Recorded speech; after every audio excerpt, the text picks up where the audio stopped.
நன்றிப்பா. விடுதலைக்கு வந்து இதே மாதிரி ஆதரவு கொடுத்தீங்க. சூரியோட எல்லா படத்துக்கும் உங்களுடைய பேரன்பு அவன் மேலே பெருமழையாக பொழியட்டும். எனக்கு என்ன இருப்பா, டைம் ஆச்சு, தேட்டருக்கு படம் பார்க்க வந்துடுவாங்க, சீக்கிரம் பேசணும். எல்லாரும் இங்கே கேட்ட பேச்சுலேயே வந்து அம்மா வடிவுக்கரசி அம்மாவோட பேச்சு தான் பிரமாதம். உங்களுடைய பேச்சு வந்து உங்கள் இயக்குனர் உங்களை எவ்வளோ சந்தோஷமாக வச்சுருந்தாரு, அந்த செட்டு எவ்வளோ அழகாக இருந்ததுன்னு சொல்லிச்சது. வெற்றி சார் சொல்லிட்டே இருந்தார், செந்தில்குமார் வந்து மனிதர்களை கையாளுவதில் மிகவும் நல்லவர், அன்பில் வந்து பார்த்துப்பாருன்னு சொன்னார்.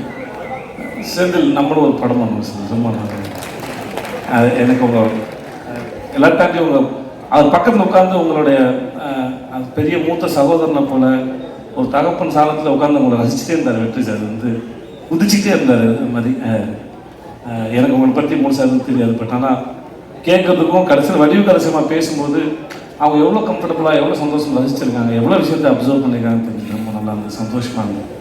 ஸோ உங்களுக்கு முதல்ல வாழ்த்துக்கள். அப்புறம் யாராவது ஒருத்தர் ஜெயிச்சிருந்தாங்கன்னா அவங்களோட ஆரம்ப கட்டம் வரைக்கும் தான் நமக்கு மோட்டிவேஷன், ஓகே இங்கேருந்து வந்துடுவாங்க. ஆனால் சூரி மாதிரி ஒரு ஆள் வந்து முதல்ல சினிமாவில் என்ட்ரி ஆகி இப்படி வந்தது ஒரு பெரிய சாதனையாக இருந்தாலும் இவ்வளோ நாள் இருந்த அந்த ஸ்பேஸில் ஜென்ரலாக வந்து என்னுடைய அனுபவத்தில் நான் ஒரு விஷயத்தை எப்படி அப்ரோச் பண்ணேன் அந்த ஆங்கிள்லேருந்து பார்த்து சொல்லும்போது, இவ்வளோ நாள் காமெடியனாக இருந்து ஒரு சீன் கொடுத்தம்போது ஒரு சீன் வந்து நம்ம என்ன பெர்ஸ்பெக்டிவில் அதை எப்படி அப்ரோச் பண்ண போகிறோம், எப்படி ரீச் பண்ண போகிறோம், அதோட ஏற்ற இறக்கம் எங்கே இருக்குன்னு ஒரு சீன் அனலைஸ் பண்ணி அப்புறம் டைரக்டரோட பேசி அதை பண்ணுறதுங்கிறது ஒருத்தருக்கு ஒரு டெக்னிக் இருக்கும். சூரியன் ஒர்க் பண்ண வரைக்கும் என்னென்னா நான் வந்துட்டு ரொம்ப கம்மியாக தான் ஒர்க் பண்ணிக்கிறேன், ஒரு 2-3 படம் பண்ணிக்க மாட்டேன், அவ்வளோதான் இருக்கும்.